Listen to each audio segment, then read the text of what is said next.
giờ tháng mây rồi hỡi em,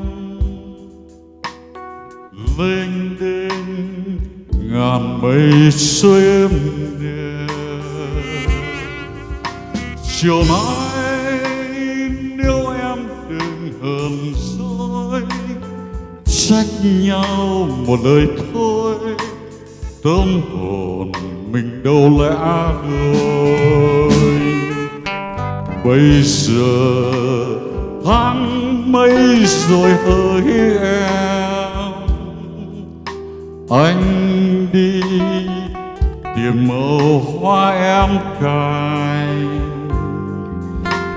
Chiều nay nhớ em rồi vàng nhớ áo em đẹp màu thơ, môi tràn đầy ước mơ. Mai đây anh đưa em đi về, mưa giăng chiều nắng tàn cho buốt lạnh chúng mình.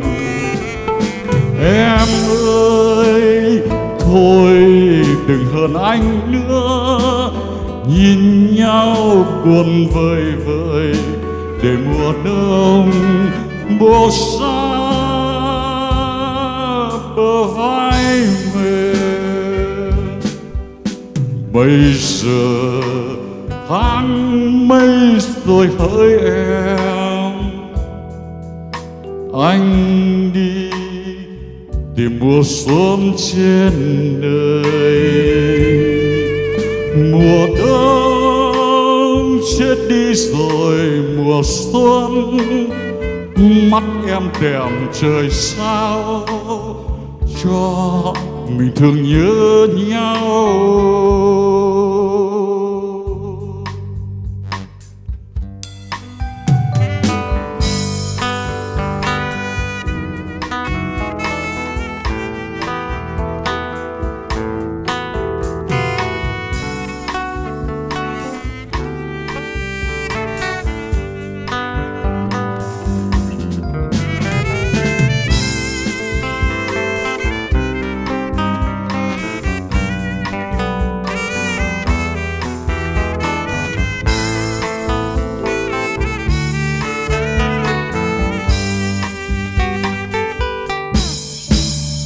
Mai đây anh đưa em đi về, mưa giăng chiều nắng tàn cho buốt lạnh chúng mình.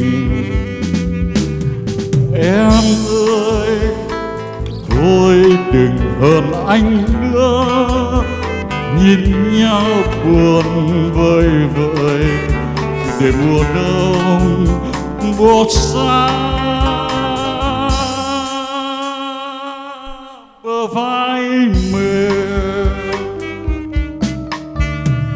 Bây giờ tháng mây rồi hỡi em,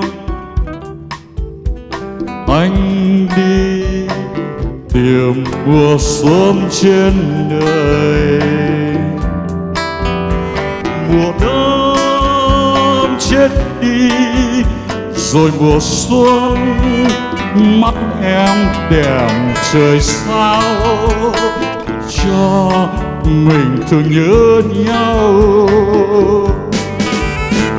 Mùa đông chết đi rồi mùa xuân, mắt em đèm trời sao cho mình thương nhớ